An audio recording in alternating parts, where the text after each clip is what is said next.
Hello mga ka-idol, may request yung ating viewer.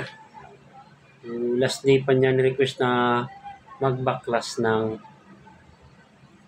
speak on. So, ito mga idol yung ating speak on. Ayan. So, nahirapan siguro siyang mag-backlash mga idol. Ayan. Actually, mahirap naman talagang baklasin ito. Kailangan may pwersa ka dito. So, magmula dito, so, pag tinanggal natin dito guys sa speaker, i-atras natin itong pindutan sa ibabaw. Tapos iikot natin pakaliwa, tsaka batin bubunutin. Ngayon, ito mga idol ay mahirap talagang tanggalin. Kailangan mo ng pwersa dito. Ganyan. Yan. So, ito na loads yung request mo na i-demo, yung pag-backlash ng speak on. Yan. Ito na ngayon yung, halimbawa, gusto mo magpalit ng wire, iikutin mo lang ito mga idol. Yan. O, tanggal na siya. Tapos, ito yung pinakang lock dya sa ilalim. Yan. I-atras mo lang siya ganyan mga lods. Oh. Tapos yung connection nito mga lods, ito ay naka-tornilyo. Ayan, may tornilyo siya mga lods. Yan. Naka-tornilyo.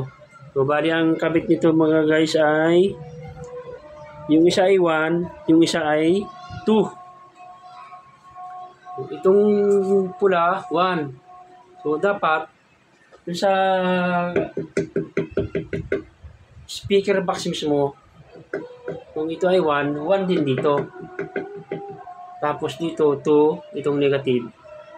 Dito naman sa negative ng speaker box. Tapos mga idol, halimbawa na ikabit nyo na yung ganyan,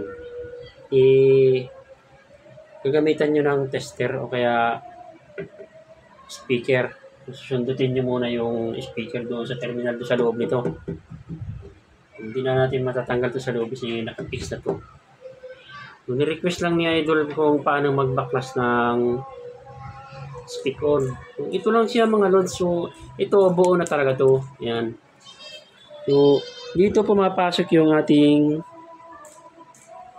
connection doon sa loob. Dito. Yan. Yan. May pinakang kanal to dito. May kanal siya rito mga lods.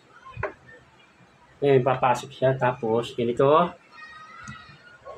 Yan.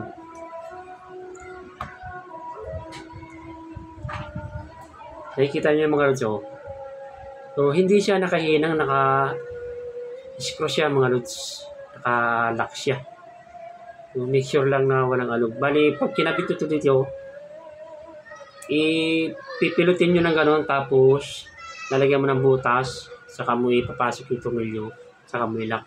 Tapos iikot mo ulit, tapos higpitan ng todo. Ngayon, pagka gusto mo nang ibalik, ganyan na ang itsura niyan, idol. Yan.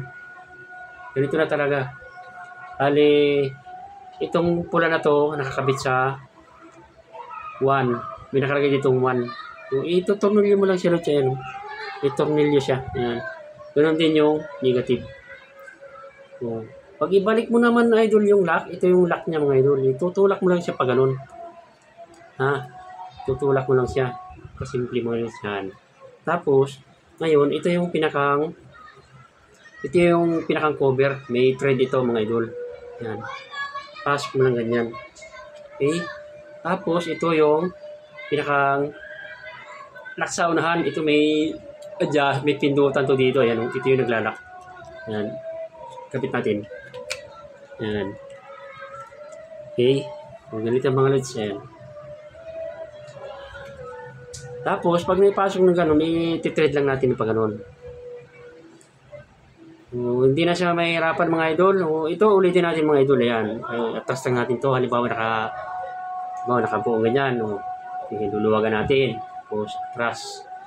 Bubunutin mo lang to. Ganyan. Ito yung pinakang lock niya mga lods. Kumbaga, pinakang stopper niya. Kasi, pag wala to, gagalaw. So, dapat hindi siya gagalaw. Yan. So, ganyan yung itsura ng mga lods. Ito mga idol, ipapasok natin to ganyan. Yan. Yan, pumasok na siya mga lods. Kaya tapos, may ipit yan dito, ganyan. Pag pinasok na itong cover na orange. Yan, ganyan. So, makikita nyo na mga idol, maglalak na siya. Basta may pasok lang natin ito mga idol, yan, oh. Pasok lang natin ganun, oh. Yan. Ulitin natin. Yan. Papasok lang natin to. Itong pinakang stopper sa loob. Ngayon, i-lock na natin. Yan. Maglalak na siya mga lods. Iligpit na siya. Yan. Okay. Higpitan natin ngayon. Yun. Tapos, babalik natin dito sa speaker box. Yan. Kukunik na natin siya. Pagpasok natin ng ganun, ipihitin natin ang pakanan para mag-lock. Yun. So, tumunog siya. So, thank you nga pala idol dun sa nag-comment na kung paano mag-backlash ng speak on. Sabi niya i-demo ko raw. So, shoutout sa'yo sir. Thank you.